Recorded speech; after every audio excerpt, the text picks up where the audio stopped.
chosen ones, empaths, and all the special souls. I know we all believed in these people and thought a lot of people on our level or thought the same as us and things like that. But this is why when you go through an experience where a narcissist pushes your boundaries and disrespects you and stuff like that, you honestly can't take it personally. It's their foresight, it's their sense of judgment, and these are clear errors. And from these things, they go off in their own direction. And you need to just know from the get-go, you need to look at them like not from an emotional standpoint, but from the point like, whoa, you're going astray. I know you're going astray. You can see how a lot of us fix them up, okay? Made them, not made them, but through them being around us, they adopted certain qualities, part of their persona, that made them appear like they played a good game in playing like they were an authentic person, or like they were genuine. All right, at least for a period of time anyway, they played this real good performance. But what I'm saying is it does take a little time after this narcissist transitions, goes off with their life, for them to realize, that it's difficult without you. And the reason why that is because the qualities that you had, and even the qualities that they were mirroring back at you that they had, they just looked at those qualities as something that can be exploited. They didn't value it, right? But they are aware that these are credible traits that you have. And I'm not saying you're perfect, but you have credible traits that are viewed in a high regard. So, but they look at it as weak and you can be exploited. Okay, they ain't gonna do that. It's very distant from themselves to be real, to be authentic. It's just something they're so detached from. All right. So what I'm saying is there's I can't even say it, inevitable process that needs to take place where you look upon them as a lost, I don't know, I keep thinking sheep, but I don't want to say that. They're not a sheep, they're dusty weirdo, but like whatever, like, they've just gone in an error. They've gone astray. They've gone off track. They've gone off the path. They've gone off the path that you was on, and you're going in a better direction without them. Naturally, it's going to happen. This is the thing. And I know many of you don't even want to see them suffer, or you don't want to see them hurt, but it's like having a friend or a family member or a child that is going the wrong way, and you're advising them. This is someone you care about, so it's different, but like someone who's not a narcissist, they're going the wrong way, they're going off track. You have a better foresight than the narcissist, okay? So they don't know where they're going, so they're going to be acting out of character, not acting out of the character that they revealed to you as who they were. They're going to be acting as someone totally different because they're excited about this new lease of life without you. I have to bring that to your attention. They are initially excited about this new lease of life. All right. So you've just got to let them go. Know they're a lost person, and don't wait for their return to come back. Right. This isn't the same as having a child that goes astray, maybe with a bad group of friends, and then comes back to you as a parent and says, sorry, they shouldn't have done that. This is a narcissist. Okay. This is a narcissist, right? Whether a romantic relationship, family member, whatever, it's different. You know what I'm saying? It's different. It's not just someone who falls in, because we all make mistakes, right? Everyone makes mistakes. Everyone does things wrong, and we learn from it, right? But the narcissist doesn't learn from these things. They're feeling sorry for themselves in their current situation, right? They're feeling sorry for themselves in their current situation. This is where the regret comes, you see? This is where the regret comes. It's self-absorbed regret. They're feeling sorry for themselves. They realize now that those very commendable traits that you had were actually life source for them. Like, that kept them alive, life support, I should say. That was like a life support for them.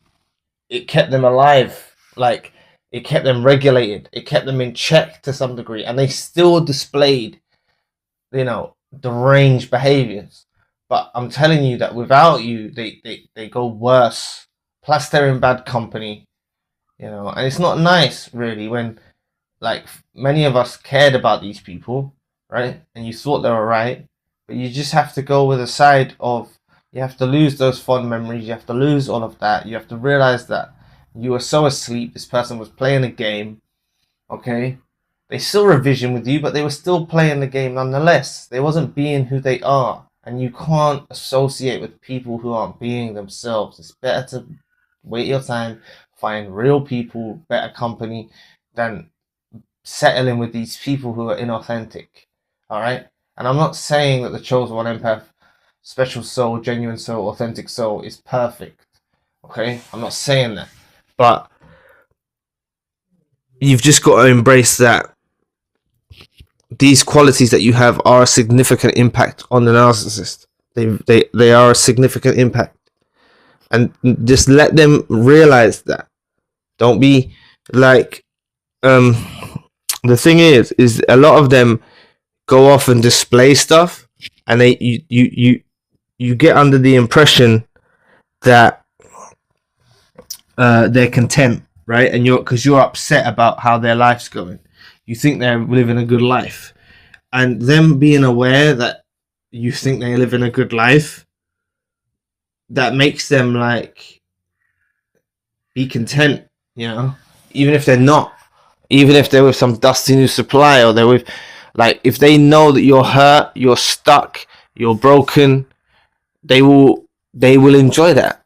All right, and that's why you should take every ounce of strength, courage, determination, mental fortitude, and strive for the future. And that's why I talk about lone wolf, because I think that the best way of doing this without being dependent upon another soul, right? I'm not calling you a codependent, but you were very much enmeshed in someone's life and someone was able to draw you out to that degree. The only way to master this is going lone wolf, right? It's the only way to master it, I think. But it's not for everyone, you see? It's not for everyone. But I am going to come up with more lone wolf content, you know, just to make you realize that what it is, and that, you know, the narcissist is suffering self-absorbed regret so deeply, feeling sorry for themselves. And if they can see that you're like, you're in life, you're enjoying life, you're doing your thing, it makes their suffering all much worse. All right, their karma comes through you. A lot of the times the karma comes through you. Their karma is part of their self-absorbed regret, how they're stuck with rumination, regretting things, this, that, the other.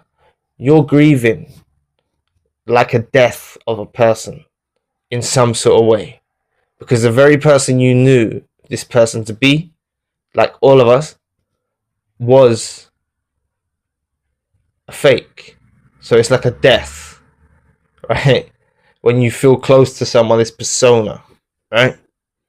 They're easily moldable. They change, you know. They shift into other kind of personas and shit, you know. Sorry for my language, but they do, you know. They shift into these other personas. All I'm saying is, whatever's on the surface, don't believe it, you know. The impact you made as an authentic soul is not going to be found anywhere else. I need to assure you that it's not going to be found anywhere else. All right, and you know, they have self-absorbed regret about the way it didn't work out with you, or they didn't get what they wanted you to do, right? Be totally dependent, chase after them, pursue them, right? Never get over them, all right? So that's why, just please put every ounce of mental fortitude, dedication, everything into your healing, all right? If you want to watch some of the lone wolf content, I'm going to be putting it out. There's some already that I've done. This is what I advise you to do after, right? Someone said yesterday, they said they're going to take 2 years out, and they're 5 months away. This is the sort of things that I'm talking about. Going lone wolf is not forever, all right? You find your pack, you find real people. That's the path of it, all right? But it's just taking time out, channeling energy into yourself. This is going to make them regret so much more that you're able to do this, that you're being selective, that you're not just choosing anyone. Honestly, right? Honestly, it's going to make them realize. Not enough to change, not enough to come back, but it will make them realize. So, anyway, thanks for listening today. I really appreciate the support. Please book a session if you'd like to. I'm now available 24 hours across all time zones. Also, I'm now offering private custom videos delivered in 24 hours that will answer questions or concerns you have. You're welcome to donate or support to the channel if you'd like to. Check out the spiritual channel for more content. All links you need are in the description box below. I'll be back on our video soon. Peace.